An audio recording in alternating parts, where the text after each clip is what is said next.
April 14 doctor Ambedkar ദിനം. Doctor Ambedkar ജനിക്കുന്നത് മഹാരാഷ്ട്രയിലെ മഹർ സമുദായത്തിലെ രാംജിയുടെയും ഭീമാബായിയുടെയും 14ാമത്തെ കുട്ടിയായിട്ടാണ്. പിന്നീട് അദ്ദേഹം തൻ്റെ കഠിനാധ്വാനം കൊണ്ടും ആത്മവിശ്വാസം കൊണ്ടും തൻ്റെ ജീവിതത്തിൽ കടന്നു വന്ന എല്ലാ തടസ്സങ്ങളെയും വെല്ലുവിളിച്ചുകൊണ്ട് ഭരണഘടനയുടെ മുഖ്യ ശില്പിയായി ഉയർന്നു. അദ്ദേഹത്തിൻ്റെ സ്കൂൾ കാലഘട്ടം മുള്ളിന്മേൽ തപസ് പോലെയായിരുന്നുവത്രേ. കാരണം സവർണ വിഭാഗത്തിൽപ്പെട്ട കുട്ടികൾ പഠിച്ചിരുന്ന ഒരു സ്കൂളിൽ അവർണ വിഭാഗത്തിൽപ്പെട്ട മഹർ എന്ന സമുദായത്തിലെ ഒരു കുട്ടി ചെന്നപ്പോൾ ഇരിക്കാൻ ബെഞ്ച് പോലും കൊടുത്തില്ലത്രേ. അതുകൊണ്ട് ഇരിക്കുവാനായി വീട്ടിൽ നിന്നും ചാക്ക് കൊണ്ടുപോകലായിരുന്നു അത്രേ അംബേദ്കറിൻ്റെ പതിവ്. ഒരു ഗ്ലാസ് വെള്ളം കുടിക്കണമെങ്കിൽ മറ്റുള്ളവർ തൻ്റെ കയ്യിലേക്ക് ഒഴിച്ചു കൊടുക്കുന്ന വെള്ളം മാത്രമേ കുടിക്കാനായിട്ട് പാടുള്ളൂ. നേരിട്ട് എടുത്തു കുടിക്കാൻ പോലും അവന് അവകാശമില്ലത്രേ.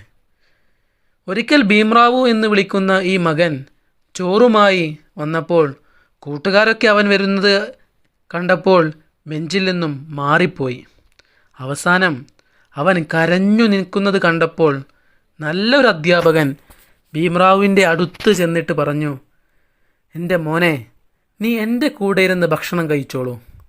ആ അധ്യാപകൻ ഒന്ന് ചിന്തിച്ചു, എന്തുകൊണ്ടാണ് ഭീംറാവുവിനെ അവർ ഒഴിവാക്കുന്നത്?